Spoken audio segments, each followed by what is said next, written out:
మర్యాదపూర్వకంగా దండ ఇది అది ఏం కనబడ్డది నీకు? ఏ సభలైనా ఎక్కడైనా రాజకీయంగా కానీ ఏది సందర్భాలైనా సరే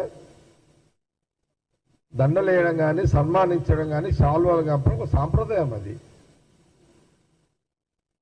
అంటే ఇప్పుడు మీ పార్టీలో కేసీఆర్కి ఆ దండలేసిన ఆడవాళ్ళందరినీ మీరు అట్లనే అనుకుంటున్నారా? కేసీఆర్ ఇప్పుడు మీ పార్టీలో అనేక మంది నాయకులు ఉన్నారు కదా, మీ కేసీఆర్కి దండలేసిన లీడర్లు ఉన్నారు ఆడవాళ్ళు మీ దగ్గర, కేటీఆర్కి దండలేసిన ఆడవాళ్ళు ఉన్నారు, హరీష్ రావుకి దండలేసిన ఆడవాళ్ళు ఉన్నారు. ఎప్పుడైనా కాంగ్రెస్ పార్టీ అలాంటి తప్పు పట్టి మిమ్మల్ని అట్లా తప్పు పట్టింది ఎప్పుడైనా? ఈ జ్ఞానము రాజకీయ పార్టీగా బీఆర్ఎస్ నాయకులు లేకపోవడం బాధాకరం. అది కేటీఆర్ కూడా అడుగు చెప్తా నీకు.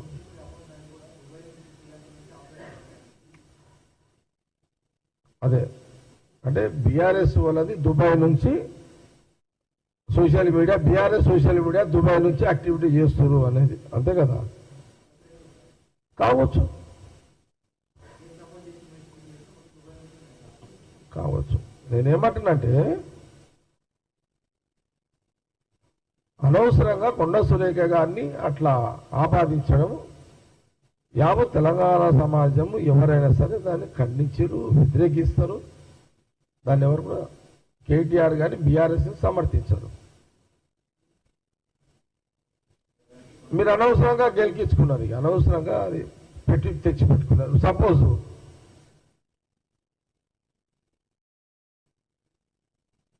కేటీఆర్ ఉన్నాడు, ఒక సభలో కేటీఆర్ భార్య, హరీష్ రావు భార్య ఏదైనా సభలో ఏదైనా కార్యంలో ఉన్నప్పుడు మర్యాదగా వాళ్ళ లీడర్లు ఎవరైనా సరే కేటీఆర్ కూడా దండేసి వాళ్ళ భార్యలకు కూడా దండేస్తే దాన్ని తప్పు పట్టాలా? అంటే మీరు ఏం మెసేజ్ ఇస్తున్నారు? ఏం సంస్కృతిని తీసుకొస్తున్నారు బీఆర్ఎస్ నాయకులు? ఎలాంటి సాంప్రదాయం తీసుకొస్తున్నారు? లేని నిందలేయడం ఈ సాంప్రదాయం తెలంగాణ రాజకీయాల్లో ఏం కొంపలే మునిపోయింది. ఇప్పుడు మీకు 10 ఏళ్ళు అయితే రాజ్యాధికారం రాజభోగ్యాలు అన్ని అనుభవించేదే కదా. ఏం కొంపలు మునిపోయింది ఇప్పుడు కేటీఆర్కి బీఆర్ఎస్ వాళ్ళకు? ఇప్పుడు ఇంకొక 10 ఏళ్ళు ఓపిక పట్టలేరా? ఇంకో 15 ఏళ్ళు ఓపిక పట్టలేరా? కాంగ్రెస్ పరిపాలన ప్రజలు ఇచ్చిర్రు, ఓకేనా? ఇంక మేము 10 నెలలే కదా. కాబట్టి కేటీఆర్కి నేను సలహా ఏమిస్తున్నా, చూసి ఏం చేస్తున్నా అంటే కేటీఆర్ పరిపూర్ణత చెందిన నాయకుడిగా గుర్తింపు తెచ్చుకునే ప్రయత్నం చేసుకోవాలి. కానీ రాజకీయ పరిపూర్ణత లేని అవగాహన నాయకుడిగా స్టేట్మెంట్లు ఇచ్చి నవ్వుల పాలు కాకు అని నేను మీడియా ద్వారా కేటీఆర్కి సలహా ఇస్తున్నా. ఇకనైనా బేషరతుగా కొండా సురేఖ గారికి బీఆర్ఎస్ నాయకులు క్షమాపణ చెప్పి ఈ రగడని ఇప్పటికైనా ఆపుకోండి. ఇది లేకపోతే మీ మెడకే చుట్టుకుంటుంది, మీకే కష్టమవుతుంది.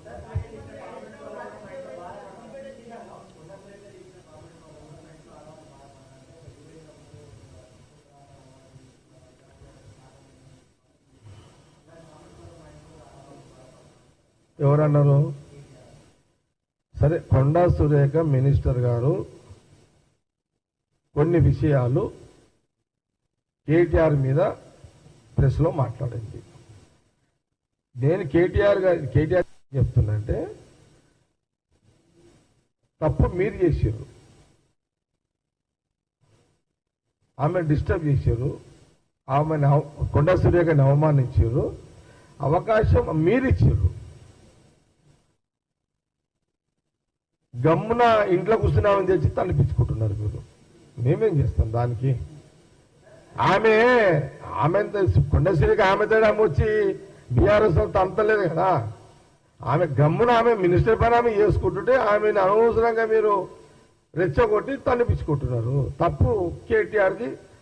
నైతికంగా ఈ విషయంలో 101% కొండా సురేఖ గారిని డిస్టర్బ్ చేసి వాళ్ళు ఆమె లైనే కరెక్ట్. వీళ్ళు అనవసరంగా ఆమె డిస్టర్బ్ చేసి అనవసరంగా తిట్టిపించుకుంటున్నారు. నేను బెటర్ నా సలహా కొండా సురేఖ గారు ఆమె బాధ ఉంది, ఆవేదన ఉంది, అనాల్సింది అని చెప్పేసింది, అయిపోయింది. కాదు ఇక్కడికైనా బీఆర్ఎస్ కేటీఆర్ కానీ మిగతా వాళ్ళ నాయకులు కానీ వాళ్ళ సోషల్ మీడియా బెటర్ ఈ రోజుకే మీరు ఫుల్ స్టాప్ పెట్టుకోండి. పెట్టుకోకపోతే కొండా సురేఖ తోటి కొట్లాడు మీకు అంత ఈజీ కాదు. ఓకే,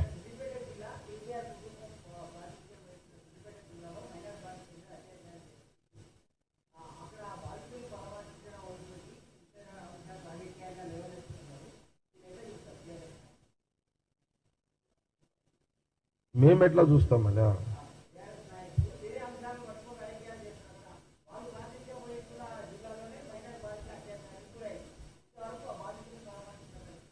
ఎవరు పోయాలి? ఎప్పుడైంది ఇది?